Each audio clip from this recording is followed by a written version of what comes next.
Ministry is one of the most rewarding callings a person can answer, but it can also be one of the most painful. Whether you've been forced out of a church, burned out in silence, spiritually wounded by those you trusted, or you're simply trying to make sense of the hurt, you are not alone. Welcome to Wounded Leadership, Stories from the Wounded, a podcast where pastors, church leaders, and ministry families come together to share their stories with honesty, vulnerability, and hope. Your host, Dr. Matthew Tanner, sits down with real leaders who have walked through the fire and found their way to the healing process on the other side. We believe that your story matters.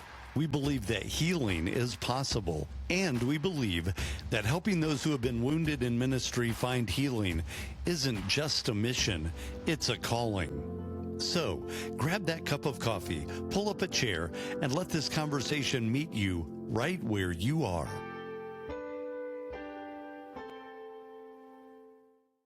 Welcome to Wounded Leadership Stories from the Wounded podcast, where we're going to hear some authentic stories of woundedness, but also stories of how God heals his broken people.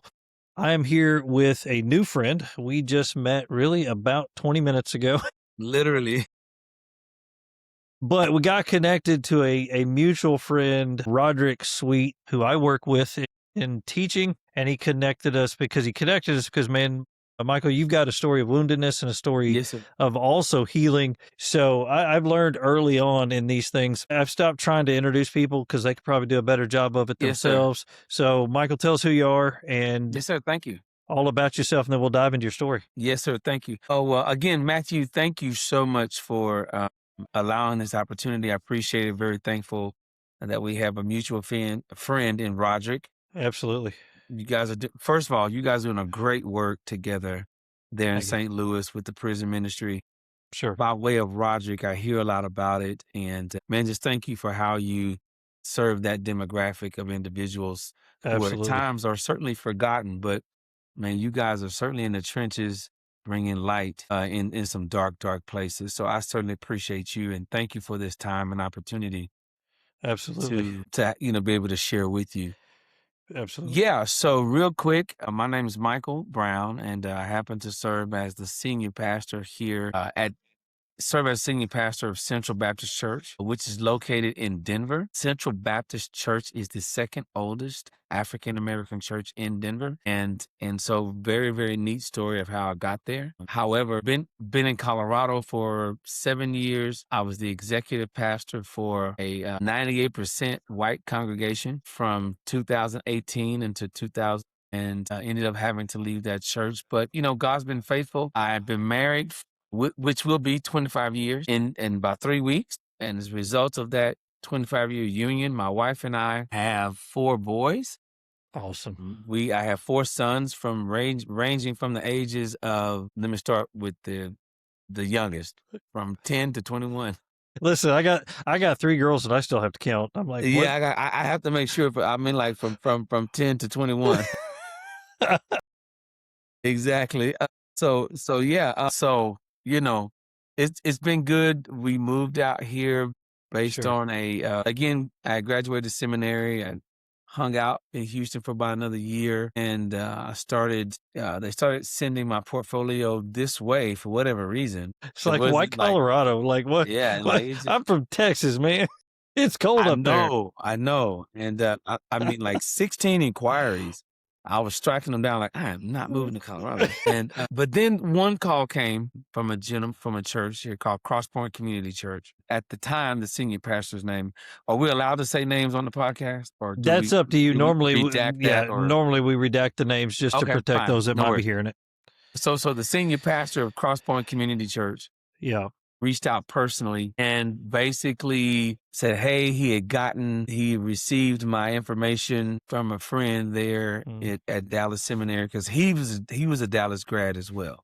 Gotcha. And so said he liked what he saw on paper, they had actually researched because they had done, at that time, Facebook was not as robust as it is now, but Right. They had done some research, looked at my LinkedIn, I didn't even know this, but Did they they had have done that. LinkedIn back then? Well, yeah, they did. It wasn't as robust, Sure. but they did that internet sleuthing, and Right. They were early on that stuff. yeah, and so checked it out, and Sure. they liked what they had saw, and because with the portfolio you have to upload videos of preaching and stuff like that, so they like what they Gotcha. heard. Yeah. So they have a pretty good picture. Right. And they, of course, they saw pictures of my family and all of that Sure. good stuff. And so he liked what he saw and he reached out. And, at the time, I didn't know the congregation was, predominantly, Caucasian. I had Mhm. no idea. Sure. But, I was eager. I was, ready to do ministry in whatever capacity God had called. And so Sure. had to talk it over with my wife, talk to a lot of trusted mentors, leaders, because again, it was it would be a very different culture, climate, all of that. And I even talked to one of my seminary professors, Dr. Kreider, who was one of my theology professors at Dallas. So we ended up having a few conversations, right, Mhm. about the transition, if that was going to be feasible or even possible. You So mean I the fill out a transition of question. bringing you up there as like, what role were you coming up there to fill? Well, I was coming up there to fulfill the executive pastor role Gotcha. with the trajectory, though, to succeed him. Okay. Gotcha. That was the whole premise, right? And that was thoroughly communicated not only between the elders, but the congregation, Sure. Like right? It everything was up front, this is our expectations. right. And this is what we want to do. Right. Right. So he's like, hey, I need to retire in 3 years. I need a successor. Sure. My elders like you. So yeah, we So started. looks great. Yeah. So but before we make the move, I had we were flown up there. They paid for everything, flew us up here, my wife and I, for a weekend. Well, I'm sorry, let me back up. I just want to make sure I get that straight. No, I apologize. He flew to Houston Gotcha. first. He flew to Houston, expressed an interest, talked to my wife and I, expressed an interest to both of us, said, hey, we really like you, Michael. We think you'd be a good fit. Yeah. And then the following week, scheduled a trip for us to fly up. We do that. We fly up. I preach. And then they interview me about the position. And that's when I got a better sense of the church is when I was there. Gotcha. These were every person that was on, I was the only African-American person in the room that Sure. day. All the elders are twice my senior. And at that time, I was in my 40s. Yeah. So I'm about 45 at this Gotcha. time. So they're all twice. When I say twice my senior, I'm talking 65, 70. Yeah. Matter of fact, the senior pastor he was 66. Wow. And so not understanding the political climate, in hindsight, I see it now. But at the time, not understanding the political climate, not understanding how conservative the church is. At that, I realized how ultra conservative the church was. Not understanding the culture of Colorado, I was just eager. And so we I preach. They actually offered me the job that day. The senior pastor offers me the job that day. My wife has no idea. It's awful quick. No, It he seems did. in the I process. Yeah. preached. He's like, you're it. Yeah, Let's roll. that's what happened. Wow. And my wife doesn't know that happened right then. And so I'm sitting here like, okay, I just got offered this job. Like, what am I supposed to do? My wife has no idea. So on the plane ride, because I was really wanting to see if the Lord was in it first and foremost. Sure. So I prayed and I was like, okay, God, I don't want to sway her mind. I said, Lord, my wife doesn't really want to move to Colorado. You're going to have to intervene if this is going to work. Right. And sure enough, man, we got on the plane back to Houston, and in mid-flight, she leans over. She says, "You know what? I think we can do it." Like mid-flight, and I was like, "Are you sure?" She's like, "Yeah." Who are you and what "Yeah, have I you think done we with can my do wife? it." She said, "We'll have to get the kids out of school. We have to figure out all that." I said, "Yeah, we will." But I said, "Yeah, that's okay." The Lord, yeah, that was you, because I didn't say anything. Yeah, sure. I didn't. And Yeah. so we get back to Houston. So he calls a week later and then says, hey, just want to know what your final decision is. I said, yeah, my wife and I have talked about it. We're good. We'll do it. Wow. So so now the other thing was they paid for moving costs. Yeah. They gave us money toward moving costs, and they had people in the church that actually looked out for us in terms of housing. They had somebody, because, we had to rent. So Sure. they had somebody look out for that. Yeah. When we got here, that was taken care of. Of course, we had to sign papers, Sure. But I mean, it was a picturesque transition. Yeah, long distance. Yeah. So, I mean, and again, when we get to the house here, we drive, we get the U-Haul loaded up, we make the trip, and get here to Colorado. They had people that next day. I mean, it was like 15, 20 guys at the house helping us unload. They had a meal train because they knew, so we were getting to help us acclimate. Sure. They had meals coming to the house for 2 weeks. Wow. Yeah. And so, in salary wise, it was a nice package. As executive pastor, it was like, 80 grand a year. Plus benefits. My wife didn't have to work first year and a half. Wow. So it wasn't, from that vantage point. It looked perfect. Yeah. It's like, okay, hey, let's learn. I'm ready to learn. And I will admit, Matthew, it was great. Like, the people were warm. It was a different dynamic because they had to get used to us culturally. Sure. We have to get used to them culturally. But, it was working. It was working. Yeah. Right? It was working. And I preached not every Sunday, but I did the bulk. We shared the bulk of preaching. Uh-huh. Like, it wasn't like 4 times a year, like every quarter. Like, Yeah. I preached regularly. Sure. Yeah. And so, which was cool. He's a very good teacher. Very, very good teacher. So I learned how to teach from PowerPoint and do different things and, and teach to a different audience culturally, politically, So again, it was going great. I had a lot of latitude in terms of what I could do ministry wise, creativity, innovation. I was able to put in a lot of systems that actually made ministry more effective. Sure. One example of that, when we got there, the website wasn't as up to date as it should have been. Was able to get that redone and revamp the youth ministry. Wow. I don't know if you know, have you ever heard of Dare to Share Ministries? Oh, yeah. Yeah. So myself, Greg Steer, Jason Lamb, we're actually very good friends. Sure. Because their headquarters is in Arvada, Colorado. Gotcha. Yeah. So got them involved with youth ministry. Connected with them to help for us, our church, to become more effective in youth ministry. Sure. Basically turn youth ministry around. So we were doing it, right? It was going. Everything seemed, that's picture perfect. Seems like. And I'm learning. So, we have some bumps in the road, of course, just personality wise. I think there were some things that happened with my wife. Of course, my wife didn't.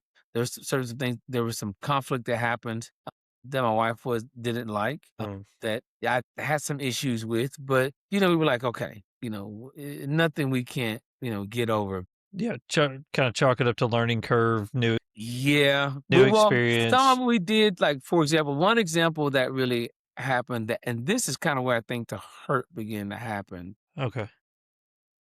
My youngest son at the time, he's 10 now, but he was about 4 or 5 then. You put him in children's church, right? And he hadn't been in school at all because we hit COVID. Yeah. Right. So he's 2 when we get here. COVID hits, so he had never been in any preschool, regular school at all. So he didn't get to regular school till he's about 4. Wow. So, and my wife is at home, so most of the time he's at home. So it was in a children's church was even an adjustment for him. And I don't think a lot of people think about that part, that church hurt, your kids feel that. Oh, 100%. But if you're so engaged and involved in ministry, you're not thinking, you just kind of think your kids are going to acclimate. But, in hindsight, I could see where I definitely could have done a better job at helping him acclimate. Sure. But he was there and some issues came up with him being there, just the whole interaction, stuff like that with other kids. And which was interesting, which again, this is when the church hurt began to, I think, take on I really began to notice something was different. Because at the time, the children's director at that particular time, I think there had been several incidents. Maybe, I don't want to say several, but a few incidents. And they came up with this policy Yeah. of like, hey, we need to institute a policy. And they tried to make it general. But the reality was we knew it was just for him, right? And I didn't agree with it. I said something about it, Yeah. like he wasn't right. And so what we ended up doing was just Because it felt removing- directed. right, very targeted. It did. Yeah. So we ended up moving him out of that. He ends up sitting with my wife every Sunday. Mm. And then one particular Sunday, the children's director, for some reason, feels it's okay to plant him back in without our permission. And we're like, nah, that's not happening. Yeah, we need Right. to We're talk not this doing through. Yeah, we're not doing that because initially you were like, it's an issue. So no, we don't feel comfortable putting him back. Right. And then that person, I think, became offended by that. But I was like, I'm a parent, so I'm not going to subject him to that. We're trying to be a parent and a pastor. I mean, it's Right. difficult a lot of times. It's very difficult, especially if you have smaller children, Sure. right? Because you're just going to have to allow a certain amount of grace with it. Yes. None of these things should have been fatal flaws. Nah. Let's right. exercise some grace and try to walk through it. Correct. So this is where culture and politics come in to this, Okay. because culturally, this particular church, Centennial is a predominantly, so from, if you've been in Aurora. So if you go back Centennial back a little more south, it's going to be predominantly conservative, predominantly white. Sure. That, Centennial, Lone Tree, Highlands Ranch, all of that back that way, Castle Rock, Castle Pines, Sure. going into Colorado Springs. That's just how it is. Yeah. It's very conservative. I don't think they were prepared. I think they were used to children who were a little more sanitized, for lack of a better word. What do you mean by that? What I mean is it's a different culture. Our kids coming from Houston, Yeah. we're used to, we came from a more urban setting in Okay, Houston. gotcha. Yeah. It's just very different. Yeah. Here, and it's not as a more urban setting, and then just more diverse demographic. Sure. And so, yeah.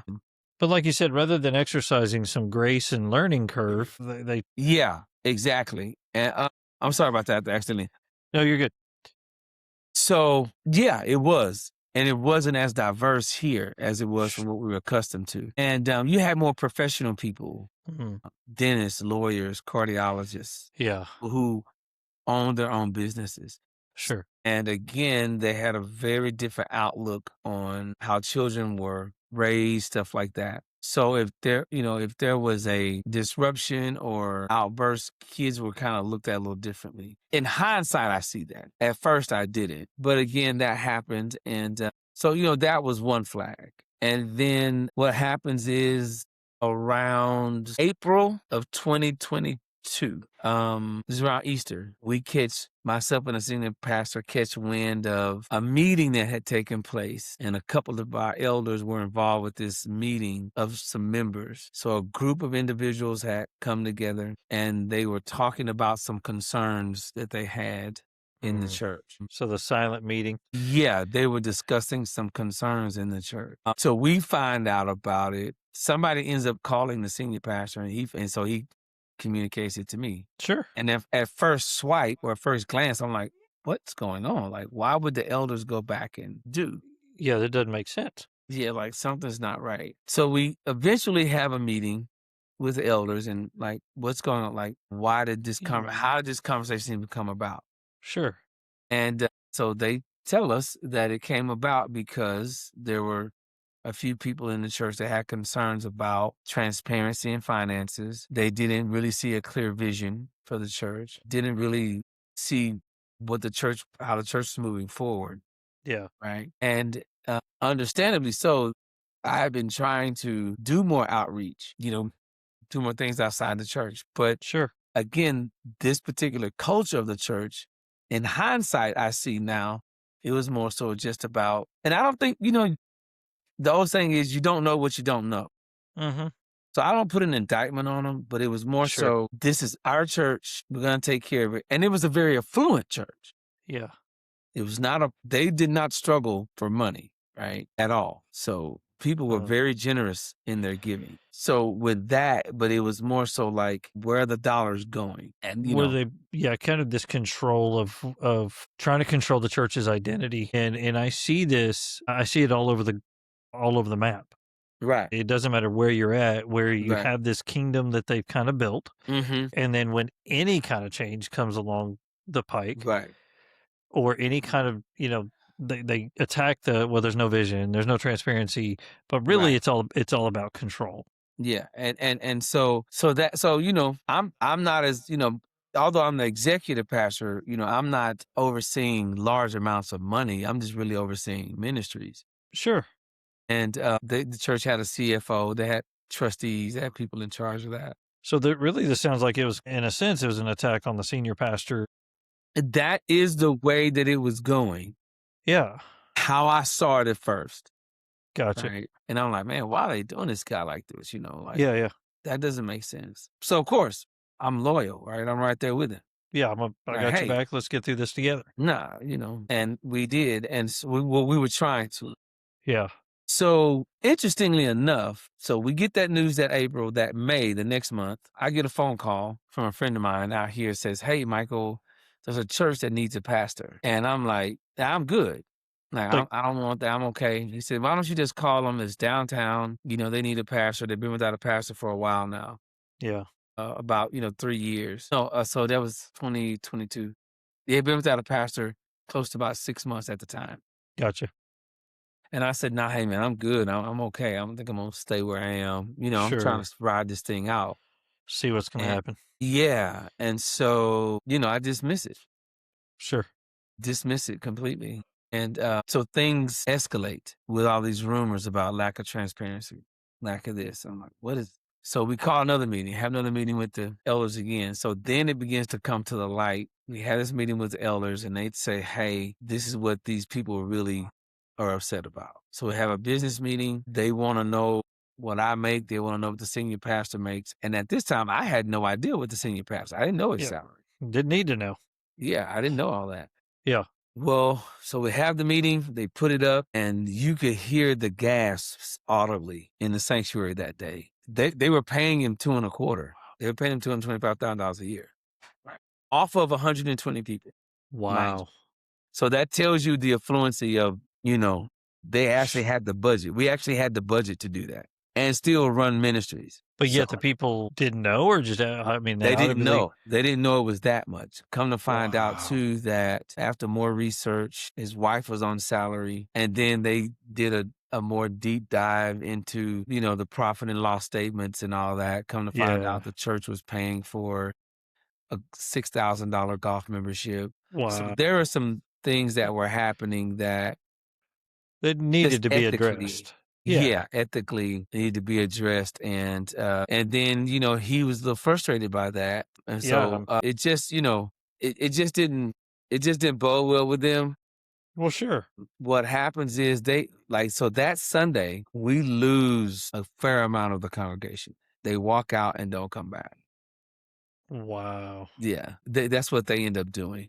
Wow. And so they do that, and then they walk out, and it affects our bottom line, it affects our budget. Oh, sure. And as a result of that, what happens is they end up having to cut my salary by half. Wow. They have to put me part-time to survive this whole transition. And we're thinking it's going to ride out, right? That's what hey, we'll rebound, Michael. But ultimately, they have to come back and say, hey, we can't keep you. So by the end of 2022, this December, we're going to have to let you go completely. So then then I'm like, okay, well, what about this succession that was supposed to happen? Yeah. Oh, well, we're sorry that's not going to happen either. Like, what happens with the senior pastor? Nothing happens with him initially. The first thing they do is they don't cut his where they need to. They just say, well, you're the guy. You're the one where they make that decision. And then on top of that, up until this point, they had never tried to put me on a preaching schedule. So then they tried to put me on a preaching schedule because they realized they had found out that I was getting invited to other places to go preach with the potential of leaving. So they want to put me on a preaching schedule. And I was like, I'm not doing that. I said, I said, I've been here 4 years. I've never been on a preaching schedule Do they and want to keep you everything. or So not? yeah. I mean, Yeah. And so I'm like, so we don't want to keep you, but we want to make it hard for you to go. exactly. Well, at least that's the way I took it. Well, sure. Right. Yeah, I could Because in understand their that. mind, like, well, we're still paying you part-time. I'm like, no, I'm not. I don't care what you're doing. Yeah, No, you're not going to just do that for me. You're not going to do that for me. sure. So, yeah, we ended up doing that, and I didn't like that, Mhm. and so that caused a conflict between me and the senior pastor, of course. Well, sure. That ends up causing that conflict, and which basically just deteriorates even worse, right? Which deteriorates even worse, and so it doesn't happen. It just doesn't go well, right? Sure. So I end up not. So December 2018, 2022, I end up walking out of that church for the last time, and without a job. Yeah. So it's I'm a 6-person household, Yeah. no job. What led No to job at all. Was it just the constant pressure? What led to that decision to the like, I've got to go? Well, no, they made that decision. They told me, hey, December so 18th December of 18th. 2022 will be your last day. So all of a sudden they just, Right. so they cut you to half. Right. Then December 18, 2022, they're like, oh, by the way, you're Yeah, out. exactly. That's what happens. Exactly. That's Wow. exactly what happens. Exactly what happens. And so, man, it really hurt me, man. It really hurt me. Yeah. It hurt my wife quite a bit. Me and my wife, Yeah. we ended up taking a sabbatical for about 8 weeks. Sure. It was very, very, very hurtful. Matter of fact, the last day we were there, they lined people up and were like, hey, and the reason that they gave, we just can't, budgetarily, we can't keep him on. And But you're like, yeah, look over here. right. And a lot of people said the same thing. Quite a few people. They were saying, why this is not Right. They were even, saying, well, I mean, yeah. Matter of fact, it even there's a came up. disconnect. It was. It even came up one time, well, Michael never takes vacations. Yeah. But he's always taking a vacation. What's the problem here? That came up. Stuff like that. Michael's always here. Yeah. Situations like that. And Yeah. people were very, very nice. Like, they felt compassion for us like that last day. I mean, we got cards. People sent gift cards. I mean, to the tune of $400-$500 gift cards to us. Wow. Matter of fact, yeah, there was a person that actually donated over 10 grand, for me to stay. Wow. Yeah. And they felt compelled. And again, you'll never know the entire truth. What I Sure. did end up finding out later from one of the individuals that were on the inside of this group, Sure. he called me Wow. personally and we were chatting about it. Sure. And I just say, hey, what happened? Yeah. What's the story? Like, why did this go this way? Yeah. And so he told me, he said, Michael, we couldn't see where the dollars were going. And he said that there was no clear vision. He said, and we can't, and this person was very wealthy. Matter of fact, there was two, I was like, so there was 2 people that came, two on the inside, and both these people were very, very wealthy. I'll never forget, I was invited, I got a call, come out to the house, and they even asked me at this point, because they were really trying to get him out and put me in. But the way it was going to happen, You're I like, couldn't do that. yeah, even though he's in the wrong, you Right. can't take it over. That would be unbiblical. Yeah, I couldn't do that. And I was Sure. actually asked the question, if we were able to get him out, would you take the church over? Wow. I said, not that way. No. I said, I can't do it that way. I can't. So, Wow. it ended up happening that I was basically, cut out of the equation in terms of salary. And Sure.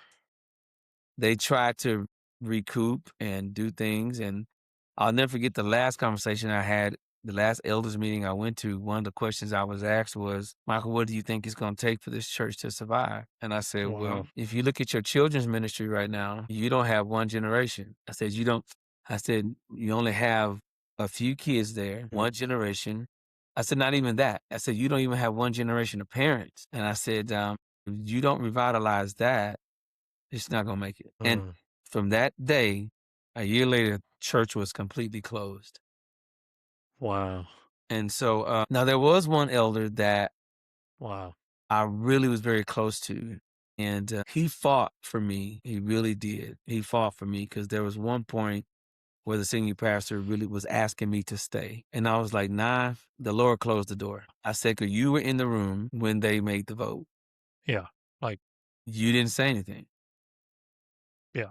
So the Lord closed. I said, as far as I'm concerned, the Lord closed the door. I'm gone. I said, I'm not staying. And so, but this particular elder I was very close to. Solid man of God, man, just solid. He went to bat for me, stuck up for the church. And, but again, that really, really hurt my wife and I. Absolutely. So, how do you begin to process that hurt? I mean, because I know you, first of all, you're trying to find a job, Oof. you're trying to pay the bills, Yeah. then you got to Yeah. process the hurt. I mean, Bro. authentically, man, how did you process through that? If I can be 1,000% honest, That's kind of what this is for.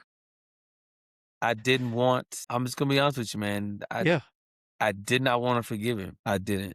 Because sure. I felt like if it were just me out here, different ballgame, Yeah, but man, you've injured my wife, you've injured my boys, right? I was extremely upset. yeah. And So, what do you do with that? I prayed a lot and I talked to my mother-in-law, Mm-hmm. who's a very godly woman. And she was actually the one that set the trajectory for forgiveness. Talk to me about that. Cause she said, cause I had been invited to this other church to preach. And I had gone there once or twice after I Yeah, was left this first church. sure. And she said, Michael, if God is going to really move in your life, she said, you're going to have to forgive her. Wow. And I was like, Mom, but look what It's he like, did. I don't was like, do that Mom, to like, me. look what he did. She said, son, I understand. She said, I'm not saying don't be mad. She Mm, said, but you're going to have to forgive him. So I mm, had to deal with that first to sure. start healing. That was the first thing I had to address.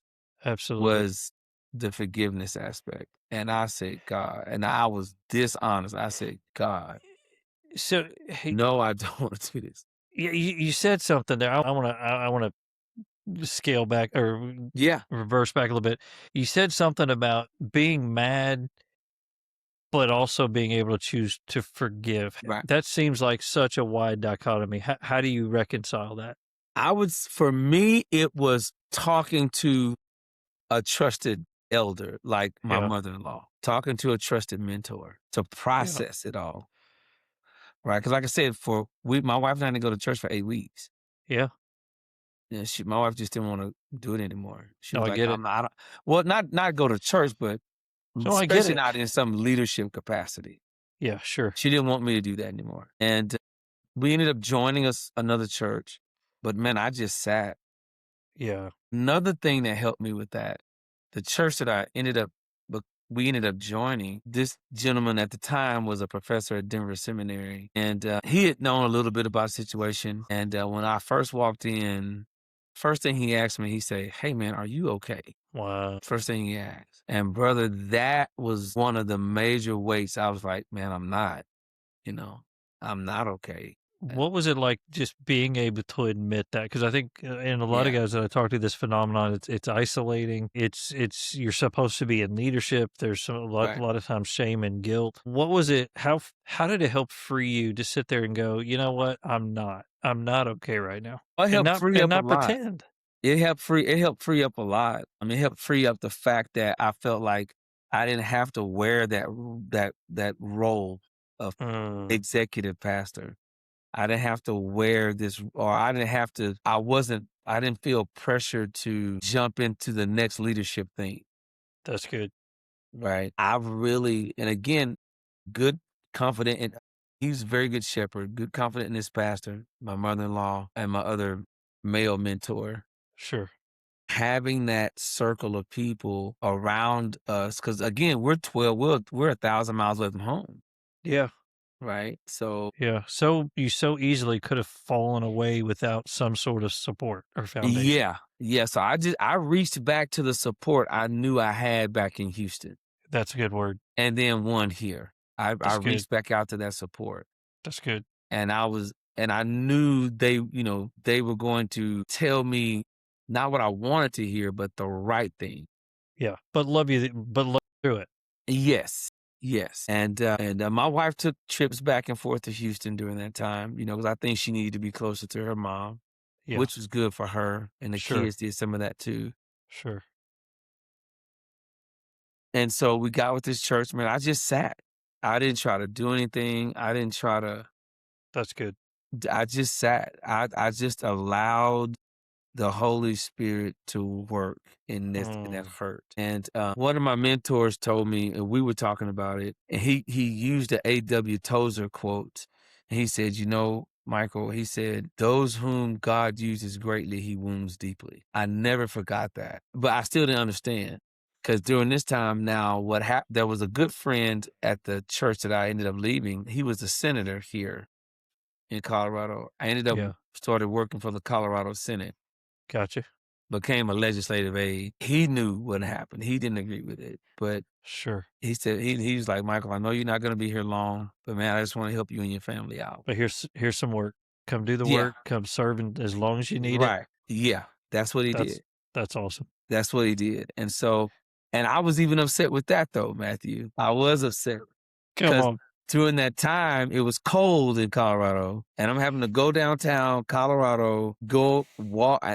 I'll never forget the day my breaking point. I came home one day, man, it was so cold. And I just really felt, I said, God, what are you? And I just broke down on my bed, man. I just cried. I was like, oh God, I just cannot do this. Yeah. And it was in that moment where I said, okay, God, I just got to forgive this man. Wow. And I said, God, give me the strength to forgive him. Give me the heart. I said, if I never talk to him again, which I've never talked to him since. So you found that the forgiveness was for you. It was. I mean, forgiving him was for you. Was for you. Yeah. I said, Michael, you just got to do it. And so I just prayed. I said, God, I don't know how long this is going. I said, but I cannot move forward if I allow this to stay here. And I just asked God to help me forgive him. And I said, okay, God, I do. No matter the hurt, I trust you. He didn't bring me here. You did. Wow. And I had to remember that. That's huge. I had to remember it was God that led me here, not him. And God hadn't forgotten that. And as a result of that, that's right. Yeah, God hadn't forgotten. And he hadn't forgotten us as a family. Was it easy? Nah, it wasn't the easiest thing in the world. But I learned that began the healing process. That really, that release of releasing that issue really began the true healing process, and allowed me to really think through things. And then again, but the whole time I'm still, so after that sabbatical, we go to church and I'm being ministered to, and I'm like, the community was there. Me and my wife was still reluctant to get involved with anything, because now what I'm doing, I'm preaching at least once a month at this other church. The church I ended up becoming the pastor of. Gotcha. I'm preaching once a month, but don't know where that's going to go. Yeah. And my wife was like, I don't want to get back involved with a lot because I just don't know. I said, I understand, So I worked for the Colorado Senate for about 60 days. Wow. 60 days. And I end up getting a job at Denver Rescue Mission, which is a homeless shelter. Sure. As a chaplain. Yeah. So I'm still there now presently. That's awesome. That is what broke it in terms of, hey, move on. How did that happen? Brother, getting that job gave me reminded me of why I got in ministry the whole time. And my ministry philosophy comes from Mark chapter 10, verse 45. Yeah. It says, I've come not to be served, but to serve and give my life a ransom for many. I had forgotten that. I had forgotten it. Because the church job it was a cushy job, bro. Like, I'm making, Yeah, it was easy. It wasn't easy, but it was. Yeah, it had become cushy, right? Yeah, yeah. So I thought about all of that. And so working at Wow. the rescue mission, the first time I did chapel, and I see these guys that are addicted, that have all these issues, mental health issues, addictions, and I'm teaching the gospel to them, or sharing the gospel with them. It just did something. It was like, this is why you got into this. This is why you were called. This is it. It reminded me of humanity. Wow. It reminded me of, hey, I don't care what you do. I don't care where God places you. I don't care what church He puts you in. You gotta deal with the least of these. Wow. That that turned everything. It gave me it gave us it just reignited that desire to want to Wow. do. It did. It absolved a lot of that hurt. It really, really did. I think that was just God's grace. I And love the just connection that you yeah. made between, the people of the church hurt you. It Right. wasn't the Lord that hurt you. Right. It Right. wasn't, and because of that, your Right. calling didn't change. Uh-uh. And Mhm. so, would you say, I don't want to put words in your mouth, would you say that going through the church hurt actually clarified your calling I would. I would. I would. I would say and that deepened definitely. it?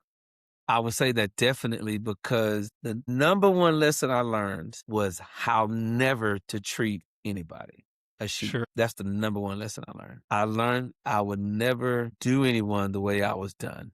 Yeah, absolutely. It taught me what type of leader not to be. Yeah. That's what it taught me. So Um, just you're in the healing process. I always tell people, I stopped asking a long time ago, describe the moment you were healed, because, one of the reasons I started this ministry is I've been through this yeah. much similar stories. And I tell people I'm on the healing process, and Right. it will ultimately be realized Right. when we all get to heaven, as the Right. song says. Yeah. Yeah. Describe you, your family now in the healing process and what your ministry is like now. Well, now it definitely is. I think we found a place where home, right? Mm, And interestingly, I didn't think this church was going to vote me in as their pastor. I'm not Denver native. I wasn't known. So the church is located in Denver proper in what's known as Five Points, which is known as the Harlem of the West. gotcha. It's a 135-year-old church. Wow. And I did not think that they could have had anybody they wanted. Like when I came on the rotation of preachers, man, There was a bunch of them. there were people there, right? Yeah. I was Johnny come lately. I really was. Yeah. I did not know what that was gonna look like. I had no idea what that was gonna be. Yeah. Brother, I would just go and just be myself. Yeah. Like that's all I can do. I said, Well, I'm you had not. freedom to do that. It's like, look, I Yeah. I played the game, it didn't work. Here's who you are. And here Here's this what is you it. got. Here I am, you know. Yeah, for sure. And so they put a committee together, and well, I'll take them. It wasn't that quick. It was about a year that I was Yeah. doing it every month, and then one of their associate ministers quit, so Mm, they didn't have anybody to do a first Sunday communion, gotcha. which is traditionally what happens in African American context. Sure. And so they asked me would I do that every month. Take that over. So Yeah. yeah, so I went from a phone. Occasional Let, to let me let me call you if we need you yeah, to to now you're there once a month. we're gonna put you once a month. Yeah. And so that ended up, and I didn't know what came along with it for a Sunday, but I quickly found out baptisms, communion, all that. So I'm like, okay, well, I'm basically like acting as the Yeah, interim now pastor without yeah, now being the interim pastor, right? right. And that's kind of how it happened. Yeah. So, but then they put a process together, and I That was began to build interviewed. trust. Huh? That began to build trust for them.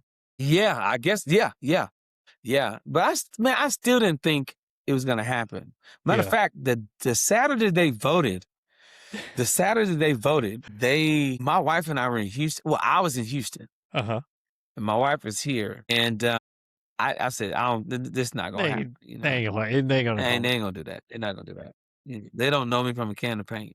Right. And I get a call that Tuesday after I get back from Houston. They called me and said, well, Pastor Brown just wants you to know, people overwhelmingly voted you in. I was like, wow, I really? do wait, what? I was like, huh? I was like, really? So, We talking about the same church, right? yeah, yeah. But you know what? And I had actually prayed about it. Yeah. I had prayed about it. I had really been praying for that church because I actually had an opportunity to plant a church here with Yeah. another gentleman Sure. that would have been very lucrative to do. Yeah. But I knew the Lord was leading this way. Yeah. And and it happened. And so right now, when I became official, the church wasn't activated in terms of ministries. None of the ministries Excuse me. were. They still had the names of them, but they weren't activated. They needed And some leadership. the volunteerism had gone down, and Yeah. people weren't a part of the ministries. And so as a result, especially with my wife, who's phenomenal, she reactivated the women's ministry. We've Wow. gotten the children's ministry back online. We've gotten young adults back online, we have reactivated the men's ministry, but because I was doing the bulk of the teaching, I couldn't just do it all. So, Yeah. but we've been able to select a young man that is going to more than likely take that over. That's beautiful. So yeah, things are coming back online. Incrementally, the church is growing. We have an event coordinator now, a person that's over all of our outreach. That's beautiful. Yeah, so it's coming together. Yeah. And so I learned, man, through that, just love people. Yeah. Because this church has been through hurt. Sure. It's been through a great deal of hurt. They hadn't really had a consistent pastor, I would say. When I say consistent, I mean no breaks with a pastor and then pastor and interim. Yeah. It's because the person I took over from got the church in 2016 and then ended up leaving in 2021. And so they were without a pastor for 2.5 years. Wow. So I end up coming in 2024. Yeah. Yeah. Wow. So, I Wow. but the hurts, brother, I still feel that sting, Sure. but I had to go through that. Yeah. Hindsight looking at it, I had to have that hurt. I had to have it because Go ahead, because I had to have it because if I hadn't have felt that, this is Michael. I'm not saying this for anybody else. Go ahead. I do not think I would have been. I would be able to demonstrate grace and compassion toward the people that God has placed me over now. Yeah. I wouldn't. The patience is different. Sure, because you've learned what it feels like to be on the hurt end. Right. Exactly. And I've said time and time again, that is why it is true that hurt people, but healing people heal people. Right. Exactly. What is it like to see now God starting to redeem that hurt through the work that he's doing? Oh man, it's exciting, but it keeps me humble. It's like, oh sure, you remember like the story of Jacob. Remember where you were. Yeah, like the story of Jacob, right? Sure. Jacob never forgot that encounter. Yeah. Right. So you're limping. Yes. That's exactly it. That's what I liken it to, right?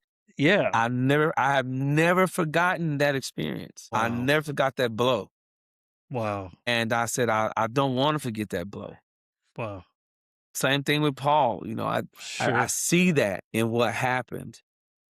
Yeah. And then two, we say this a lot.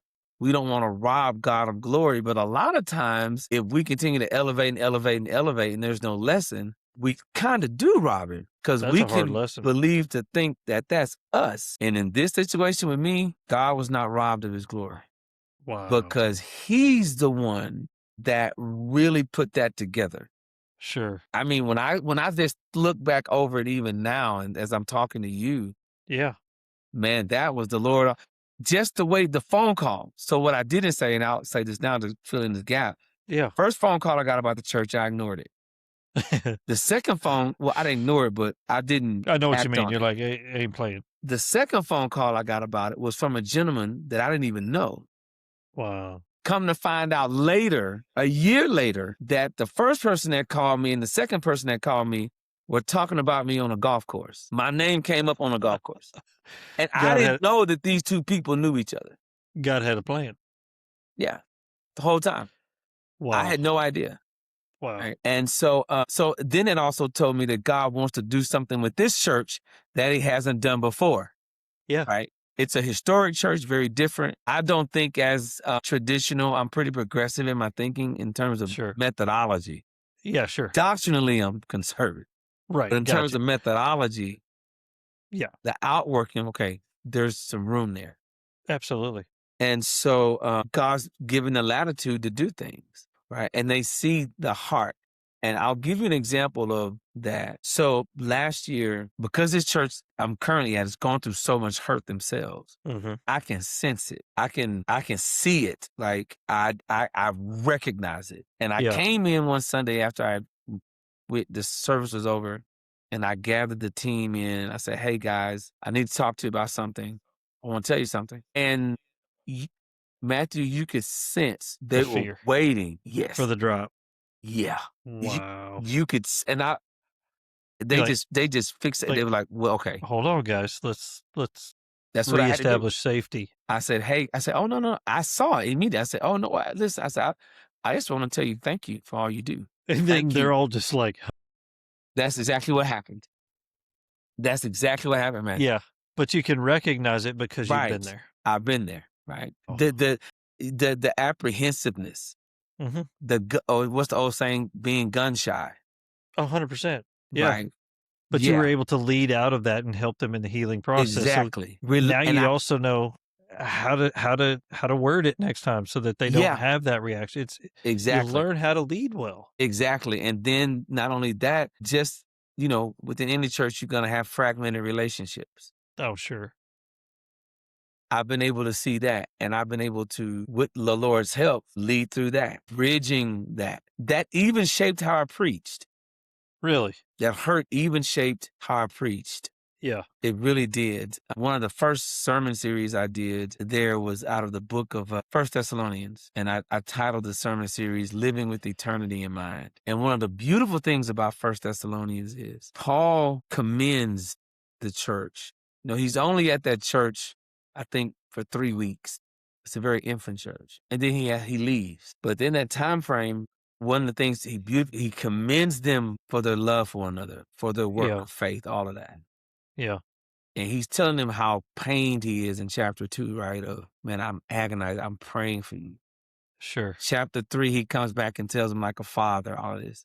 Chapter 4, he says, "For this is the will of God, that you abstain." He doesn't deal with their problem to the end of the book. Right. Absolutely. From the beginning up until that point, most people, that's not our mentality. We don't lead out commending a church that's flawed. Right. Right. That book that helped me with healing too. Wow. Right. And that's helped me lead them, because rather than me leading out with, "Hey, let me try to correct you. Let's fix this problem." Right. Not saying Paul didn't correct, but I think the Holy Spirit was able to direct Paul in a way he knew when to apply that and when to not do that. But they knew he loved him first. Right. And that's been my model. And that's hard to do until you're in the healing process. You can't. Yeah. Right? You can't. There's no way. And so I believe God had to begin that process of healing in me and say, I'm going to use you wounded, because you're going to be ministering to wounded people. That's so good. Right? And a lot of them are. Sure. A lot of the leadership. That is so good. They've been wounded by past leaders, by past leadership. And so I think it was all orchestrated, of course, by Wow. So many questions, so many go directions I want to go, but I want to close. I want to wrap it up with this question. I want to go back to something you actually said off air before we officially started, is you were silent about your story for a while. Yeah. And then now you're obviously ready to share it. Because one of the things that we're trying to do at Wounded Leadership is help people learn that it's okay to share your story appropriately, carefully, all the things. Right. How did you get to the point where you were like, I want to share my story, and how would you encourage other wounded pastors to at least embrace their story and share it with somebody? First thing I would say is check your motivation. Okay. Love it. Yeah. Right. Sure. Because I told myself, Michael, if you're going to share it, and this is well before the podcast, but absolutely, it has to come from a place where you're not being vindictive. 100%. Where you can talk about, you can even mention the people, but so when I asked you, is it okay to say names or not? Yeah. Right. I don't have a problem saying names, but at the same time, understanding the platform. Yeah. I still would want to protect them. Yeah. Sure. Because at that time, in hindsight, brother, we were all trying something, right? I don't think they were trying to be vindictive. I think what they did at the time, they thought was the right thing to do. Which is wrapped up in forgiveness. I mean, Right, that's yeah, I a think they thought, forgiven forgiven heart is the right, only heart that can say that. right. I think they were it's not that they didn't embrace. Right. It's just that, but when things got messy, they were trying to figure it out because And they didn't know how to they do had it. never traveled that way before. You're right. They were a predominantly white congregation. You brought in an African American family, Yeah. this whole culture change, everything. I won't say an experiment. I really believe they thought that this would be good for the church, that it would work. Mhm. And when they just didn't know how to handle They it didn't right. know how do we handle this? Sure. Right. That's what So I have the So have the right motivation. Don't rush it. Let it just happen organically. sure. I think that's what happened here with you and I. Roderick brings it up, right? Yeah. So it's happening organically. I think those are the two major things. Just let it happen organically. Now I have shared the story with other people. Mhm. This is the most public I've shared it. Right. But when I've shared it with people that I've ministered to that have gone through some things, but that was just a one-on-one conversation, I know it's Yeah. not going to go anywhere, Right. right? I think being able to help people that way has helped me be able to be ready for this particular platform. Yeah. So it's a process of Yeah, embracing the story. right. Yeah. And I love some of the key points that you said about how you couldn't have served the church you're in now unless you went through the wounding that you went through. Now I ain't gonna lie, I didn't see that in the beginning. I Absolutely didn't not. see that. At the onset, I did not see that. I didn't. But now, But is there something to be said about in the middle of that wounding storm, wait on the Lord, yeah, and he actually will renew your strength? definitely. I definitely would say that. And I would also say if you've been wounded, there's also this level of, especially when, if you've had to relinquish a ministry position of influence, Yeah, don't rush right back into one. absolutely. Give yourself time To to heal. really just sit. Yeah. That was the most helpful. And Michael, thankfully that, this is the church as a whole, people of the Lord as a Yeah. whole are starting to understand this phenomenon more. Right. And there's some growing and great ministries out there that can help. If a pastor is listening to this, and contact us at Wounded Leadership, we can get you in touch with some ministries that can help you have that time as you Yeah. need it, Just so that you can heal before you go back into the work. yeah. Because now the church we ended up becoming a part of, unbeknownst to me, they were looking at me to become their youth pastor. And then So when they I had a found it little bit of out, a motive. I was like, nah, I'm good. I don't, I'm good. I don't want Well, to. but I'm knowing cool. that this needed to be your healing church, Right. And it was. not your working church, It was. not your It ministry. definitely became that. Yeah, And made some great relationships during that time. But absolutely. to get just back into leadership, nah, I never saw that transition that way. Yeah, I just wanted, hey, and prayer. I cannot say enough about that absolutely. because I had to really, and this may sound controversial, but I even had to ask God during my devotional time and prayer time, let me check out my hidden sin, Oh, sure. right? Is there I don't think something that's controversial at still all. in my heart here that I may be holding on to, Yeah, right? I asked about that. I yeah, prayed about that. yeah. Even I my think that's motivation. necessary. Yeah, even my motivation with transition to other church. Why do I want to get back? Yeah, You know, and that's being all. okay if it wouldn't have went that way, Absolutely. Yeah. and I was okay with that. I had Wow. resolved in my mind. Okay, God, if it's not okay, if this door doesn't, if they don't vote me in, hey, Then that's all right. we're gonna move back to Texas. Yeah. We'll recalibrate, and that'll be good too, right? Yeah, But in the midst of all of it, God is still sovereign, and God is still ordering your steps. faithful. Yeah, yeah, yeah, That's one of the things that became important to me, yeah. is understanding that even the wounded parts God wrote into my story. Yeah. Yes. Yeah. All of it. All of it. And trusting his character with everything. Oh, wow. That was a big one for me. Sure. It was. I really had to come. So Romans 8:28 really became big. Oh, my goodness. right? Yeah. You know, Yeah. all things. All things work to get well. And Right. what man meant for evil, God means for good. Yeah. I mean, there's a lot of those verses that you think you understand it until you go through some So you go hurt, through it. and then you Right. understand it. Then you get all things. Then you understand what the all things mean. Yeah. And that, that really did become real.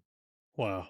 Very real. Michael, I know that there's going to be some pastors that listen to this that are going to identify with your story. Thank you, brother, for telling your story. No, thank you, man, for having me. We are going to have to get together sometime, Yeah. whether I get out to Colorado or you come Okay. down so we can gang up on Roderick. Yeah, let's do. And Now, are you in St. Louis? I'm about an hour and a half north of St. Louis. Oh, okay. Because I'm actually going to be in St. Yeah. Louis in about 2 weeks. Come on, give me Yeah. a call. You Yeah, and me and Roderick, we're going to have coffee. No, I'm serious. I'm going to be there so the National Baptist Convention Congress of Christian Education is going to be there. So I'll be there. I'll get there that Monday and I won't leave till Friday.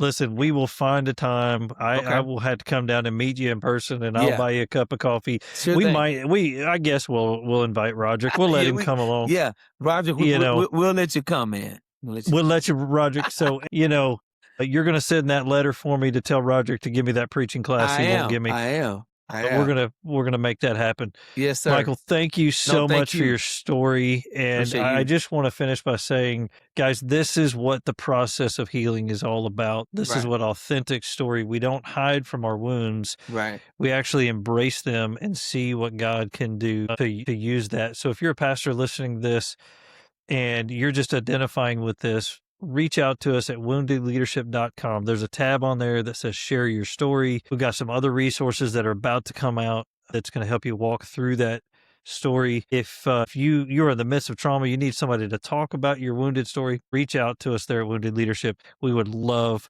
to help you.